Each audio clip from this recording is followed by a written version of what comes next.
footwear. One Instagram account recently made headlines for calling attention to some high-priced footwear worn by some very holy men. The Preacher Sneakers account, which currently has over 135,000 followers, showcases expensive footwear from some of America's most famous preachers, having been testifying in, like they've been in the pulpit with this on.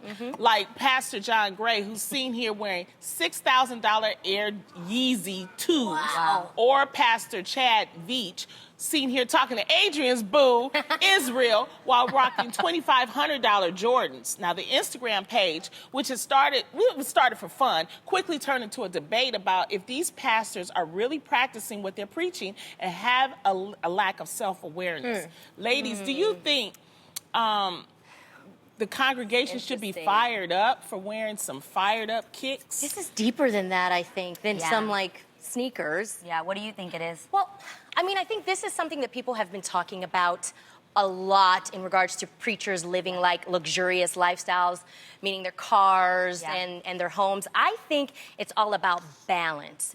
If you are thriving financially and your church is not, that's a problem. I'm just saying that. And I feel like, well, the word says we should be good stewardships of our money.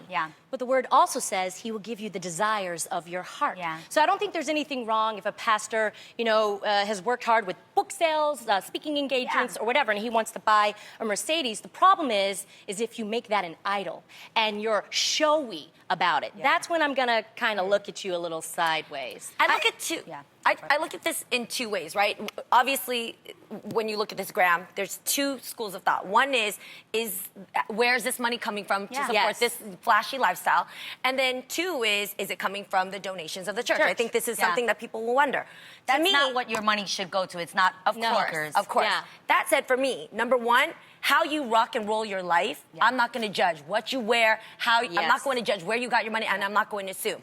But this is what I think about churches. When I used to work in restaurants, all the tips that came in at the end of the day, you pull it out, and then you know what the amount is, and then you dish it out to the host, to the server, to the chefs. I wonder why churches sometimes, at the end of the day, when you collect all the buckets, know that there's $500 in there, let's say. So we say $500, $200 is going to go to the lighting because we need better lighting. I would like to see, so everybody, it's your money. You should know, just like your accountant tells you, where it's going and where it's being Well, you should see that, I believe that. You should see your church elevate. No. I'm telling you, most churches actually, if you are a member of the church, they have like a meeting where they break down what money has come in and where it all goes. No, that's what I'm saying, for the congregation, for the members of the congregation. Why don't we just say pastors don't only make money from the church, like... Correction, Joel Osteen doesn't take a salary from his church, Lakewood. He makes money off of his incredible book deals, which are multi-million-dollar deals. So I think there's situations like that. Also, there are situations like Jerry Lorenzo, who is the designer of Fear of God.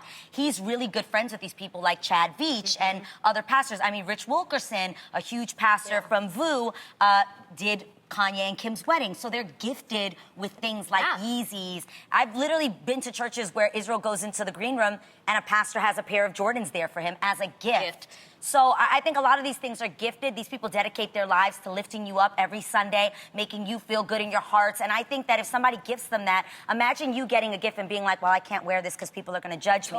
But I devote my life to hopefully blessing you and imparting something great in you for you to carry on your week. So I think it is about balance, like you said, Tam, and again, being transparent with your congregation about where your money is coming from and where their money is going.